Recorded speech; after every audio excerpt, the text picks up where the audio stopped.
تیمم کے مسائل. تیمم کا لفظی معنی ہوتا ہے قصد کرنا، ارادہ کرنا، نیت کرنا.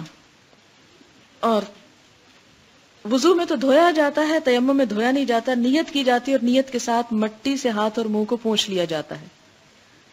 اور یہ کس لیے پہنچا جاتا ہے؟ وضو ٹوٹا ہو تو وضو کرنے کے لیے، اور جنابت ہو تو جنابت دور کرنے کے لیے. لیکن کب؟ جب پانی نہ ملے.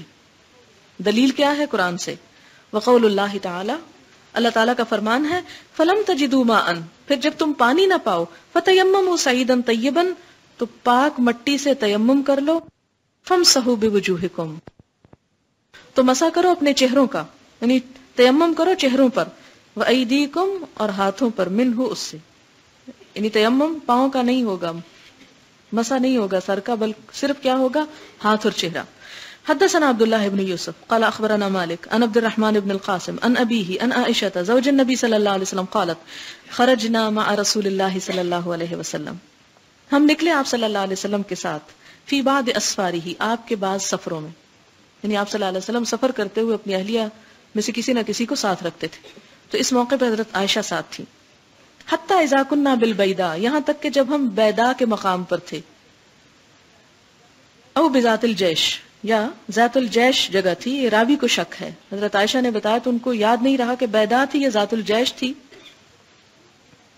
انقطع عقد لی، ٹوٹ گرا ایک ہار میرا ہار ٹوٹ کے گر گیا. کس کا؟ حضرت عائشہ کا. فاقام رسول اللہ صلی اللہ علیہ وسلم، تو قیام کیا یعنی ٹھہر گئے آپ صلی اللہ علیہ وسلم، علی التماسہ، یعنی اس کو ڈھونڈنے کے لیے، اس کو تلاش کرنے کے لیے.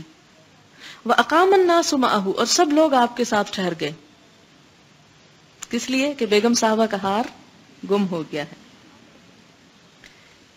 فَأَقَامَ رسول اللہ صلی اللہ علیہ وسلم علی التماسہ وَأَقَامَ النَّاسُ مَعَهُ وَلَيْسُوا عَلَى مَاءٍ، اور وہاں پانی نہ تھا. فَأَتَى النَّاسُ إِلَى أَبِي بَكْرٍ، لوگ حضرت ابو بکر صدیق کے پاس آئے. فَقَالُوا، کہنے لگے، أَلَا تَرَى مَا صَنَعَتْ عائشہ، تم دیکھ رہے ہو تمہاری بیٹی نے کیا کیا، یہ حضرت عائشہ نے کیا کر دیا، ہار کھو بیٹھی. اقامت برسول اللہ صلی اللہ علیہ وسلم والناس، آپ صلی اللہ علیہ وسلم اور سب لوگوں کو روک دیا ہے انہوں نے. دیکھیں عورت کی شان، لوگ کہتے ہیں عورت کی کوئی اہمیت نہیں، پورا لشکر روک دیا. ولیسوا علی ماء، اور حال یہ ہے کہ یہاں کوئی پانی بھی نہیں ملتا، ایسی جگہ لا روکا. ولیس معہم ماء، یعنی لیسوا علی ماء ولیس معہم ماء، نہ وہاں پانی ملتا ہے نہ ان کے ساتھ پانی ہے. یعنی سفر کی حالت میں جو پاس تھا پانی وہ بھی ختم ہو چکا ہے. فجاء ابو بکر صدیق رضی اللہ تعالیٰ عنہ آ جاتے ہیں. ورسول اللہ صلی اللہ علیہ وسلم، اس حال میں کہ نبی صلی اللہ علیہ وسلم وادع رأسہ، رکھے ہوئے ہیں اپنا سر، علی فخذی، میری ٹانگ پر یا میری ران پر یا میری گود میں، یعنی حضرت عائشہ کی گود میں. قد نام، سو رہے ہیں.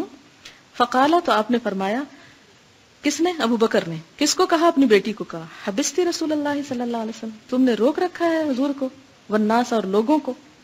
ولیسوا علی ماء، ان کے پاس پانی نہیں، وہ پانی پر نہیں ہے یہاں، یعنی یہاں پانی نہیں ہے. ولیس معہم ماء، ان کے پاس بھی پانی کوئی نہیں.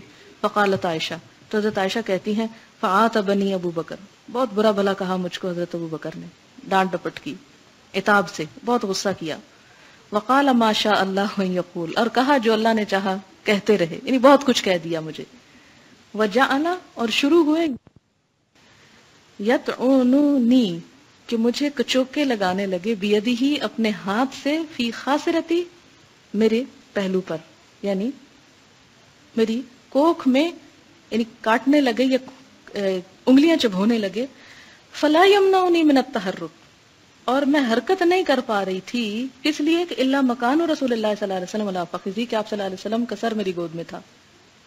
یعنی وہ صرف پہلے تو بولتے رہے، پھر اور غصہ آیا تو کچوکے لگانے لگے.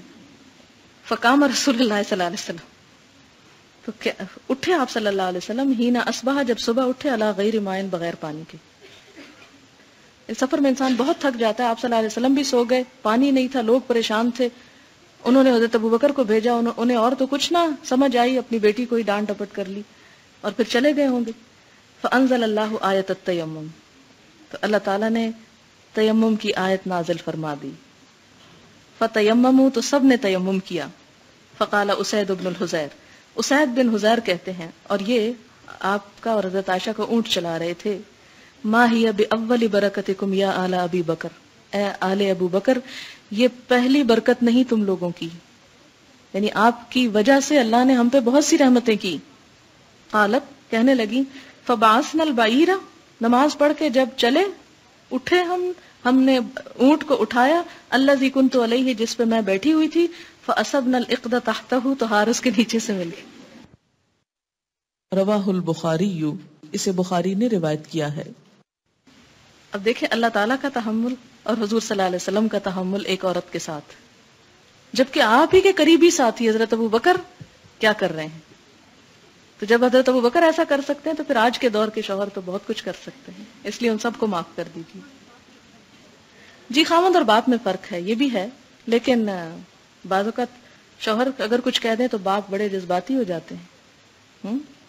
یہاں شوہر جو ہیں وہ بہت، کیونکہ اللہ کے رسول ہیں صلی اللہ علیہ وسلم، کوئی اور شوہر ہوتا تو شاید یہ معاملہ نہ کرتا کہ میری بے عزتی کرا دی تم نے اتنی مجلس، بھری مجلس میں، کہ کیسی ہے بیوی تمہاری جو اپنی چیزیں بھی سنبھال کے نہیں رکھ سکتی. اور لیکن آپ صلی اللہ علیہ وسلم مائنڈ کرنا تو دور کی بات، اتنے ریلیکس تھے کہ آرام سے سو گئے،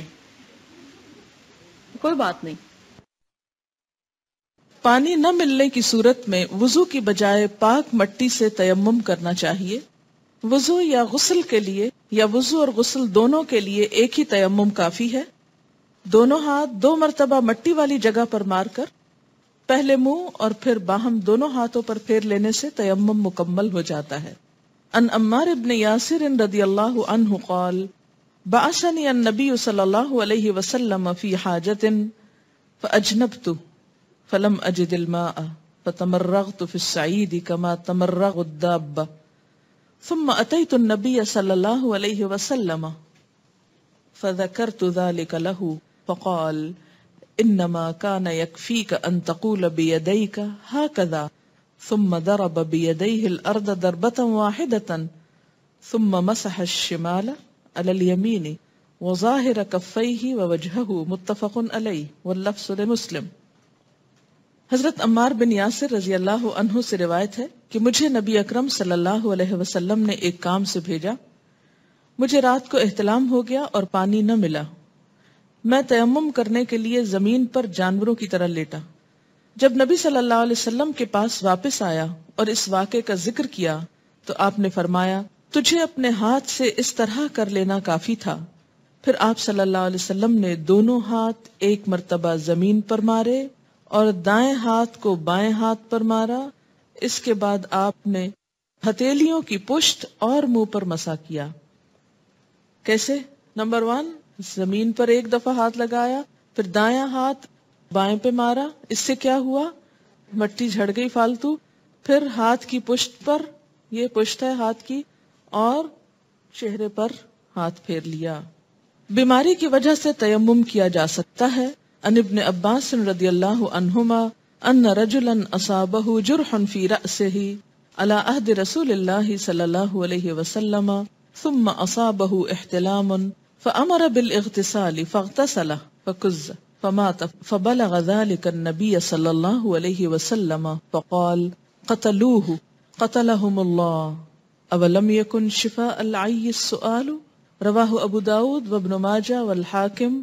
حضرت عبداللہ بن عباس رضی اللہ عنہما سے روایت ہے کہ نبی اکرم صلی اللہ علیہ وسلم کے زمانے میں ایک آدمی کو سر پر زخم ہو گیا. پھر اسے احتلام کی شکایت ہو گئی. لوگوں نے اسے غسل کرنے کا حکم دیا. اس نے غسل کیا تو اس کی تکلیف بڑھ گئی اور وہ فوت ہو گیا. نبی صلی اللہ علیہ وسلم کو معلوم ہوا تو آپ نے فرمایا لوگوں کو اللہ غارت کرے، انہوں نے اسے مار ڈالا. لا علمی کا علاج مسئلہ دریافت کرنے میں ہے. اسے ابو داؤد، ابن ماجہ وغیرہ نے روایت کیا ہے.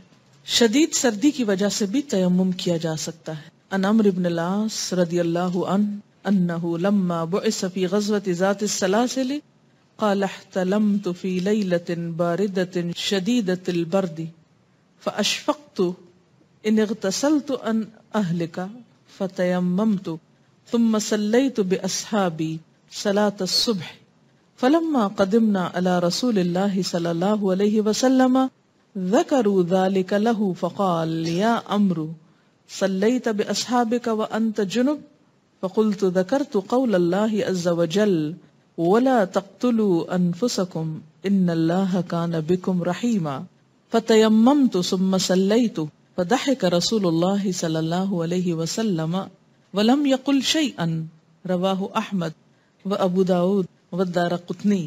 حضرت عمرو بن العاص رضی اللہ عنہ سے روایت ہے کہ مجھے جنگ سلاسل پہ بھیجا گیا تو راستے میں احتلام ہو گیا، رات شدید سرد تھی، غسل کرنے سے ہلاکت کا خوف تھا۔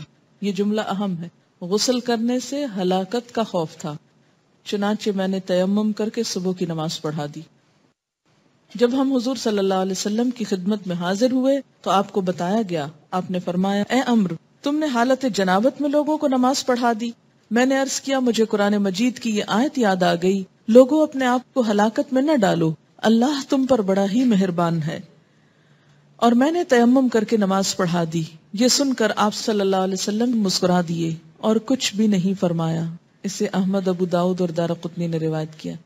اس سے کیا پتہ چلتا ہے کہ جب جان جانے کا خوف، یہ نہیں کہ ہاں یہ سردی لگے گی، یہ دو باتیں فرق ہیں، اسی لیے میں نے اس کو ہائی لائٹ کروایا کہ جب جان جانے کا خوف، یعنی اتنی سخت سردی ہو کہ ہر چیز فریز ہو رہی ہو اور پانی گرم کرنے کی بھی کوئی چیز نہیں، اور آپ نہا کر برف کے ساتھ برف بن جائیں اور ختم ہو جائیں، تو دین ایسا سخت نہیں ہے۔ ایسی صورت میں آپ کیا کر سکتے ہیں؟ تیمم کر سکتے ہیں۔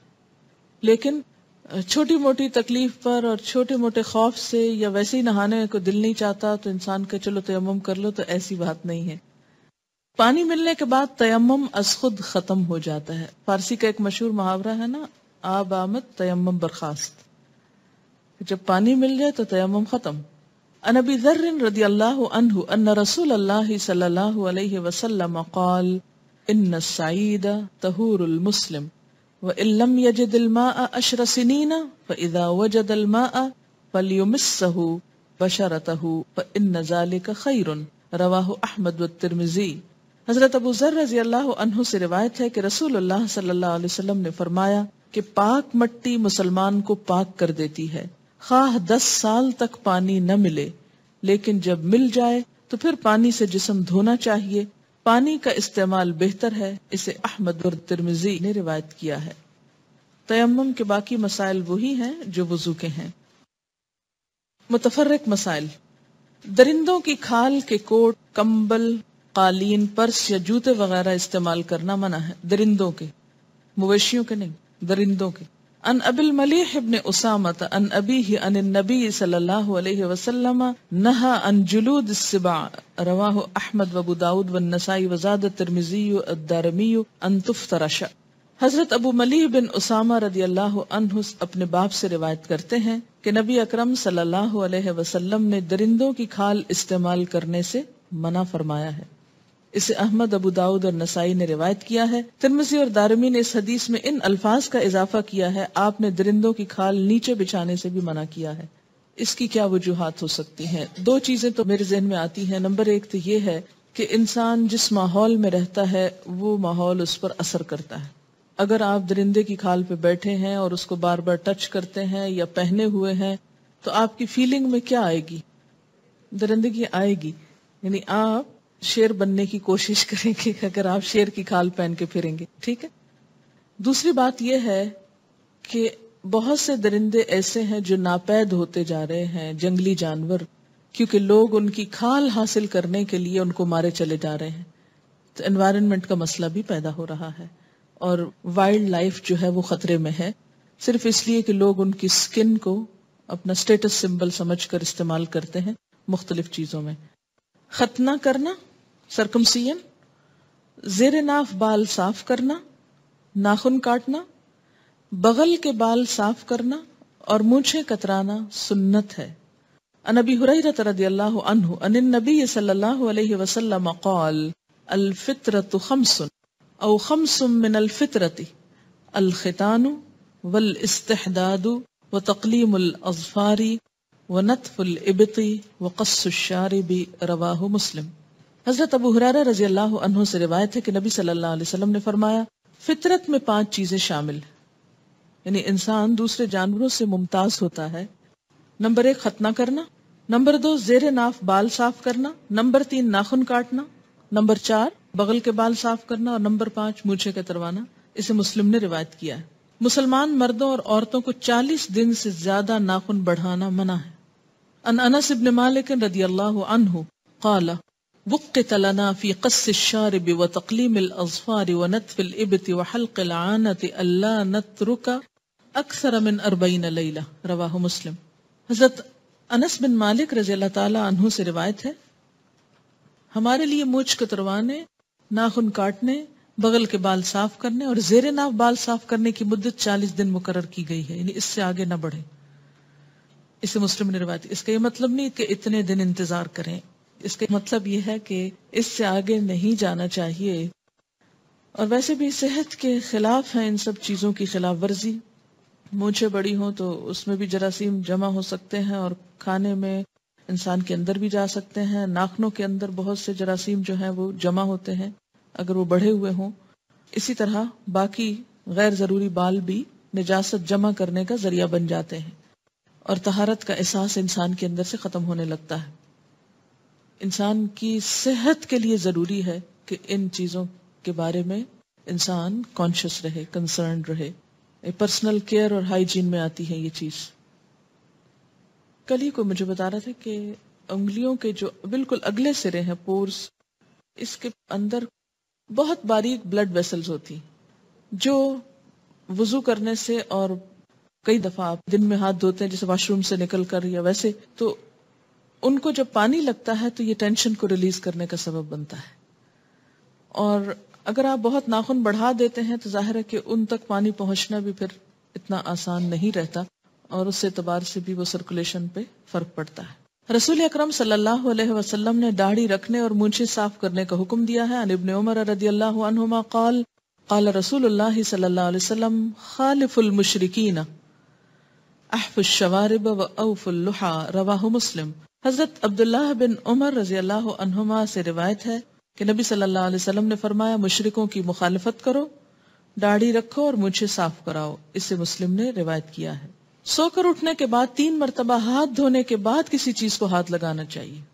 یعنی اور مواقع مثلا کھانے سے پہلے ہاتھ دھونا ضروری، واش روم سے نکل کر ہاتھ دھونا ضروری، نماز میں ہاتھ دھونا ضروری، کسی بھی صاف چیز کو پکڑنے سے پہلے اگر ہاتھ پہ کوئی نجاست لگی ہے اس وقت میلے ہاتھوں کو دھونا. اور خاص طور پر یہاں ایک اور ادب سکھایا گیا کہ سو کر اٹھنے کے بعد بھی. عن ابی ہریرہ رضی اللہ عنہ ان النبی صلی اللہ علیہ وسلم قال اذا استيقظ احدكم من نومه فلا يغمس يده في الاناء حتى يغسلها 3 فانه لا يدري اين باتت يده. رواہ مسلم. حضرت ابو ہریرہ رضی اللہ عنہ سے روایت ہے کہ نبی اکرم صلی اللہ علیہ وسلم نے فرمایا کہ آدمی سو کر اٹھے تو جب تک اپنے ہاتھ 3 مرتبہ نہ دھو لے برتن میں نہ ڈالے، کیونکہ معلوم نہیں رات اس کا ہاتھ کس کس جگہ لگتا رہا. اسے مسلم نے روایت کیا ہے. مسلم کا پسینہ اور بال پاک ہیں، یعنی مثلا کھانے میں بال آٹے میں چلے جائیں یا سالن میں چلے جائیں تو وہ سالن الٹانے کی ضرورت نہیں، ناپاک نہیں ہوا، کھا سکتے ہیں، اگرچہ ایسا کرنا پھوڑ پن کی علامت ہے. عن انس بن مالک رضی اللہ عنہ ان ام سلیم رضی اللہ عنہا كانت تبسط للنبی صلی اللہ علیہ وسلم نتعا فيقيل عندها على ذلك النتع فإذا قام أخذت من عرقه وشعره فجمعته في قارورة ثم جعلته في سكة. رواه البخاری. حضرت انس بن مالک رضی اللہ عنہ سے روایت ہے کہ حضرت ام سلیم رضی اللہ عنہا رسول اللہ صلی اللہ علیہ وسلم کا بستر بچھا دیا کرتی تھی. آپ صلی اللہ علیہ وسلم اس پر دوپہر کو آرام فرمایا کرتے. جب آپ جاگتے تو ام سلیم آپ کے پسینے اور بالوں کو ایک شیشی میں جمع کر لیتی اور انہیں خوشبو میں ملا دیا کرتی. اسے بخاری نے روایت کیا ہے. نیند سے اٹھنے کے بعد ہاتھ منہ دھوئے بغیر یا وضو کیے بغیر زبانی قرآن پاک کی تلاوت کرنا، ذکر کرنا یا دعا وغیرہ مانگنا جائز ہے. ان قریب بن مولا ابن عباس رضی اللہ عنہما ان ابن عباس رضی اللہ عنہما اخبرہ انہ بات لیلتا عند میمونۃ رضی اللہ عنہا ام المؤمنین رضی اللہ عنہا وہی خالتہ قال فاستجعت في ارض الوسادة واستجع رسول اللہ صلی اللہ علیہ وسلم واہلہ في طولها فنام رسول اللہ صلی اللہ علیہ وسلم حتى انتصف الليل أو قبله بقليل أو بعده بقليل استيقظ رسول الله صلى الله عليه وسلم فجعل يمسح النوم عن وجهه بيده ثم قرأ العشر الآيات الخواتم من سورة آل عمران ثم قام إلى شن معلقة فتودأ منها فأحسن وضوءه ثم قام فصلى رواہ مسلم. حضرت قریب رضی اللہ عنہ جو کہ عبداللہ بن عباس رضی اللہ عنہما کے آزاد کردہ غلام تھے، انہیں خود عبداللہ بن عباس رضی اللہ عنہما نے یہ بات بتائی کہ ایک رات انہوں نے اپنی خالہ ام المومنین حضرت میمونہ کے ہاں گزاری رضی اللہ تعالی عنہا. حضرت عبداللہ بن عباس فرماتے ہیں کہ میں تکیے کی چوڑائی کی طرف لیٹا اور رسول اکرم صلی اللہ علیہ وسلم اور آپ کی زوجہ محترمہ سرہانے کی لمبائی کی طرف سر رکھ کر لیٹ گئے. رسول اللہ صلی اللہ علیہ وسلم کم و بیش آدھی رات تک سونے کے بعد اٹھے، اپنے ہاتھ چہرے پر پھیر کر نیند کے آثار دور کیے، پھر سورہ آل عمران کی آخری 10 آیتیں تلاوت فرمائیں. اس کے بعد رسول اللہ صلی اللہ علیہ وسلم لٹکی ہوئی پانی کی پرانی مشک کے پاس گئے اور خوب اطمینان سے وضو کر کے نماز پڑھی. اسے مسلم نے روایت کیا ہے. بہت سے لوگ سوال کرتے ہیں اچھا آیت کریمہ پڑھ سکتے ہیں؟ آیت کریمہ کہاں لکھا ہوا ہے؟ کہاں سے ملتا ہے آپ کو؟ یہ قرآن سے. تو اگر قرآن پاک کی یہ اتنی ساری آیات پڑھ سکتے ہیں تو وائی ناٹ آیت کریمہ؟ وہ کیوں نہیں پڑھ سکتے بغیر وضو؟ اسی طرح درود شریف پڑھنے کا حکم قرآن میں موجود ہے. کہیں بھی نہیں منع کیا گیا کہ وضو کے بغیر درود شریف نہیں پڑھنا چاہیے. جب سوتے سوتے آنکھ کھل جائے کوئی بھی ذکر جو آپ کو آتا ہو یا دل میں آ رہا ہو آپ کرنا شروع کر دیں. ایسی پابندیاں لگا کر ہم نے دراصل دین کو اپنے لیے مشکل کر لیا، اور جب وہ مشکل ہو گیا تو قابل عمل نہ رہا، اور جب عمل چھوٹا تو بہت سے ویلیوز چھوٹ گئے.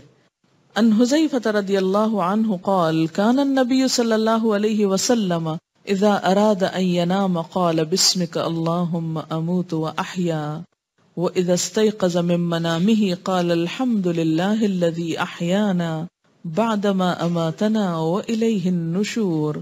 رواہ البخاری. حضرت حذیفہ رضی اللہ عنہ کہتے ہیں کہ نبی اکرم صلی اللہ علیہ وسلم سونا چاہتے تو فرماتے بسمک اللہم اموت و احیا، یا اللہ میں تیرے نام کی برکت سے سوتا اور جاگتا ہوں. پھر جب نیند سے جاگتے تو فرماتے الحمدللہ الذی احیانا بعد ما اماتنا والیہ النشور. اللہ کا شکر ہے جس نے ہمیں سونے کے بعد جگا دیا اور ہم سب کو مرنے کے بعد اسی کے پاس جانا ہے. اسے بخاری نے روایت کیا ہے. بچپن میں کسی وجہ سے ختنہ نہ ہوا ہو تو زندگی کے کسی بھی حصے میں ختنہ کیا جا سکتا ہے. عن ابی ہریرہ رضی اللہ عنہ قال قال رسول اللہ صلی اللہ علیہ وسلم اختتن ابراہیم علیہ السلام وهو ابن 80 سنة بالقدوم. رواہ البخاری. حضرت ابو ہریرہ رضی اللہ عنہ سے روایت ہے کہ رسول اللہ صلی اللہ علیہ وسلم نے فرمایا حضرت ابراہیم علیہ السلام نے 80 سال کی عمر میں تیشہ سے ختنہ کیا. اوزار کا نام ہے تیشہ. اسے بخاری نے روایت کیا. سر کا کچھ حصہ موڑنا اور کچھ حصہ چھوڑ دینا منع ہے.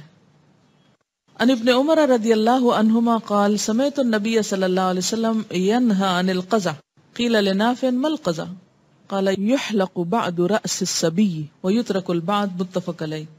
حضرت عبداللہ بن عمر رضی اللہ عنہما سے روایت ہے میں نے نبی صلی اللہ علیہ وسلم کو قزع سے منع فرماتے ہوئے سنا. حدیث کے راوی حضرت نافع سے پوچھا گیا قزع کیا ہے؟ انہوں نے کہا بچے کے سر کا ایک حصہ منڈوا دینا اور ایک حصہ چھوڑ دینا. آپ نے آج کل بھی دیکھا ہوگا کہ بعض لوگ بچوں کی لٹ چھوڑ دیتے ہیں، یعنی سارا سر منڈوا دیتے ہیں، ایک حصہ یہاں سے نہیں مونڈتے، اور وہ لمبی ہوتے رہتے حتیٰ کہ وہ بال بہت لمبے. میں نے خود کئی بچوں کے اس طرح کے بال دیکھے ہیں. منت ہوتی ہے، نظر مانی ہوتی کسی کے نام کی. جب وہ بڑے ہو جاتے ہیں، خاص عمر کو پہنچتے ہیں، تو پھر وہ کاٹ کر بال کسی خاص جگہ پہ لے جاتے ہیں اور وہاں دیگ وغیرہ چڑھاتے ہیں. جی ہندو کرتے ہیں ایسے. جی تو ایسے کام سے منع کیا گیا ہے. یا بیچ میں کچھ پیچز کاٹ کے ڈیزائن بنانا یا اس طرح کے کام یہ پسندیدہ نہیں ہے. کچھ ضعیف اور موضوع احادیث بیان کی گئی ہیں. مسواک کا استعمال کیا ہی خوب ہے کہ آدمی کی فصاحت میں اضافہ کرتا ہے. یہ سب موضوع احادیث ہیں یا ضعیف ہیں جن کی کوئی اصل نہیں اور مشہور ہو گئی لوگوں میں. برتن کا دھونا اور صحن کی صفائی کرنا غنا کا سبب بنتا ہے، یعنی امیر ہونے کا ذریعہ ہے. اچھا ہمارے ہاں بالکل اسے الٹ بات ہے، اور وہ کیا ہے کہ عصر کے بعد جھاڑو نہ دو ورنہ دولت چلی جائے گی. پیشاب کے بعد 1 مرتبہ وضو کرنا چاہیے، قضائے حاجت کے بعد 2 مرتبہ، جنابت کے بعد 3 مرتبہ. یہ سب من گھڑت بات ہے. 3 مرتبہ کلی اور 3 مرتبہ ناک میں پانی چڑھانا جنبی کے لیے فرض ہے. یہ من گھڑت بات ہے، فرض نہیں ہے، ایک دفعہ بھی کافی۔ نبی اکرم صلی اللہ علیہ وسلم مسواک اوپر سے نیچے کے رخ کرتے ہیں، یہ غلط بات ہے، رائٹ سے لیفٹ کرتے تھے۔ کانا یشو صفاہ، دائیں سے بائیں، اور پانی گھونٹ گھونٹ کر کے پیتے۔ دین کی بنیاد صفائی پر ہے، یہ نہیں ہے حدیث ہے کہ طہارت نصف ایمان ہے۔ جس نے اپنی بیوی سے صحبت کرنے کے بعد غسل کیا، اللہ تعالیٰ اس کو سفید موتیوں کے 100 محل عطا کرے گا، اور پانی کے ہر قطرے کے بدلے اس کے نام اعمال میں ہزاروں شہیدوں کا ثواب لکھا جائے گا۔ اس قسم کی جتنی روایتیں کہیں بھی پڑھیں، پہلے سے ہی آپ سمجھ لیں کہ یہ من گھڑت چیز ہے، اس لیے کہ نماز پڑھنے کا تو ایسا ثواب کسی حدیث میں نہیں لکھا ہوا، لیکن اچھا یہ باتیں کیوں گھڑی لوگوں نے؟ تاکہ لوگ ان چیزوں کا اہتمام کریں۔ آپ خیر پڑھ ہی چکے۔ نبی اکرم صلی اللہ علیہ وسلم جب مسواک کرتے تو فرماتے، یا اللہ میری مسواک کو اپنی رضا اور اس سے جسم کی طہارت اور گناہوں کی پاکیزگی کا ذریعہ بنا، اور میرے چہرے کو اس طرح روشن کر دے جس طرح میرے دانتوں کو روشن کیا ہے۔ یہ بھی من گھڑت بات ہے۔ ایک اور ہے روایت، حدیث بھی نہیں کہیں گے اس کو، معلوم ہے نا آپ، یہ حدیث ہی نہیں ہوتی جو موضوع ہوتی، اسے روایت کہتے ہیں۔ لوگوں نے روایت کی ہے، اے انس میرے قریب آؤ، میں تمہیں وضو کا طریقہ سکھاؤں۔ میں آپ کے قریب ہوا، تب آپ نے دونوں ہاتھ دھوئے تو فرمایا بسم اللہ والحمد للہ، اور پھر استنجا کیا تو فرمایا اللہ میری شرمگاہ کی حفاظت فرما اور میرا کام آسان فرما۔ جب آپ نے کلی کی اور ناک میں پانی چڑھا تو فرمایا اللہ مجھے سیدھا راستہ دکھا اور جنت کی خوشبو سے محروم نہ رکھ۔ پھر جب آپ نے چہرہ دھویا تو فرمایا میرے چہرے کو منور فرمانا جس دن چہرے منور ہوں گے۔ جب آپ نے دونوں بازو دھوئے تو فرمایا اللہ مجھے میری کتاب دائیں ہاتھ میں دینا۔ جب مسح کیا تو فرمایا اللہ مجھے اپنی رحمت میں ڈھانپ لینا اور عذاب سے بچانا۔ جب اپنے دونوں قدم دھوئے تو فرمایا اللہ اس دن جب قدم ڈگمگائے میرے قدم ثابت رکھنا۔ یہ حدیث موضوع ہے، اس کی کوئی حقیقت نہیں۔ حضرت علی بن ابی طالب سے روایت ہے کہ نبی صلی اللہ علیہ وسلم نے مجھے بلایا اور فرمایا اے علی مردوں کو غسل دیا کرو، کیونکہ جو میت کو غسل دے گا اللہ اسے 70 مرتبہ معاف فرمائے گا۔ اگر اس میں سے ایک مغفرت ساری دنیا میں تقسیم کر دی جائے تو سب کے لیے کافی ہو جائے گی۔ کیا آپ ایسی بات فرما سکتے ہیں؟ میں نے عرض کیا یا رسول اللہ صلی اللہ علیہ وسلم جو شخص میت کو غسل دے وہ کیا پڑھے؟ آپ نے فرمایا وہ غسل سے فارغ ہونے تک غفرانہ کا پڑھتا رہے۔ اس کی بھی کوئی حقیقت نہیں۔ گردن کا مسح کرنا خیانت سے بچاتا ہے، یہ بھی من گھڑت بات ہے۔ جس کا وضو ٹوٹ جائے اور وہ وضو نہ کرے تو اس نے مجھ پر ظلم کیا، اور جس نے وضو کیا اور نماز نہ پڑھی اس نے بھی مجھ پہ ظلم کیا۔ یعنی اس کا آپ پہ ظلم سے کیا تعلق ہے؟ سوچنے کی بات ہے، ایسی آپ کہہ سکتے ہیں ایسی بات؟ اور جس نے نماز پڑھی اور میرے لیے دعا نہ کی اس نے بھی مجھ پہ ظلم کیا، اور جس نے میرے لیے دعا کی اور میں نے اس کا جواب نہ دیا میں نے اس پہ ظلم کیا، کیونکہ میرا رب ظلم کرنے والا نہیں۔ خدا جانے کہاں سے باتیں ہیں۔ جب وضو کرو تو آنکھیں خوب تر کرو، یہ کہنے کی ضرورت اس لیے کہ جب منہ پہ پانی پڑے گا تو آنکھیں کہاں سے بچیں گی، اور اپنے ہاتھوں سے پانی کو نہ جھاڑو کیونکہ ہاتھ شیطان کے پنکھے۔ جمعہ کے روز ضرور غسل کرو، خواہ 1 دینار کے بدلے پیالہ بھر پانی لے کر ہی کرنا پڑے، یہ بھی موضوع حدیث۔ سنت یہ ہے کہ ایک تیمم سے صرف ایک ہی نماز ادا کی جائے اور دوسری نماز کے لیے دوبارہ تیمم کیا جائے۔ جو وضو کر کے سویا پھر اس رات مر گیا وہ شہید ہے، یہ بھی ایسی من گھڑت بات۔ جس نے وضو میں گردن کا مسح کیا اسے قیامت کے دن زنجیروں کی سزا نہیں دی جائے گی، من گھڑت بات۔ میں اس لیے من گھڑت بول رہی ہوں کہ اگر کوئی باہر بیٹھا سن رہا ہو تو ایسا نہ سمجھے کہ یہ شاید میں کوئی اصل حدیث بیان کر رہی ہوں۔ آپ کو معلوم ہے نا کہ جب بھی موضوع روایت بیان کی جائے ساتھ یہ کہنا چاہیے کہ یہ موضوع ہے، ایسا نہ ہو کہ کوئی بیچ میں صرف اتنی بات سن لے اور وہ اس کو دین کا حصہ سمجھ لے۔ جو شدید سردی میں وضو کرے اس کے لیے دوہرا اجر ہے، جو شدید گرمی میں وضو کرے اس کے لیے گہرا اجر ہے، یہ بھی من گھڑت۔ جس نے وضو کرنے کے بعد انا انزلناہ ایک بار پڑھا وہ صدیقین سے ہو گیا، اور جس نے 2 بار پڑھا اس کا نام شہداء کے دفتر میں لکھا گیا، جس نے 3 مرتبہ پڑھا اس کا حشر انبیاء کے ساتھ ہوگا، یہ بھی من گھڑت ہے۔ تم سب کھڑے ہو جاؤ اور وضو کرو، یہ بھی من گھڑت۔ اپنے ناخن کاٹو اور کٹے ہوئے ناخن دفن کرو، اور اپنی انگلیوں کے جوڑ صاف کرو، اور کھانے سے اپنے مسوڑوں کو صاف کرو اور مسواک کرو، یہ ضعیف ہے۔ یہ کسی اور نے ایک روایت لکھ کے بھیجی ہے، حدیث شریف میں ہے، ایسا کبھی بھی نہ لکھیں کہ حدیث شریف میں ہے، جیسے کہ میں نے ابھی آپ کو یہ ادب سکھایا کہ جو موضوع روایات ہوتی ہیں ان کو حدیث شریف نہیں بولتے۔ اب یہ ہے تو بہت اس طرح کی بات لکھی، لیکن یہ سب کو بتانا ضروری ہے۔ اگر کسی عورت کے حیض کے خون والے کپڑے پر کسی مرد کی نظر پڑ گئی تو قیامت کے دن وہ خون کا کپڑا اس کے منہ میں نہ چھوڑا جائے گا۔ یہ بھی کسی عورت کی بنائی ہوئی روایت لگتی ہے کہ جس نے اپنے کسی بچی کو منع کرنا چاہا اور اس کی وہ بات نہیں مانتی تھی تو اس طرح کی بات گھڑ کے بتا دی۔ یہ ایسی باتیں جو ہیں یہ کیسے حدیث ہو سکتی ہیں؟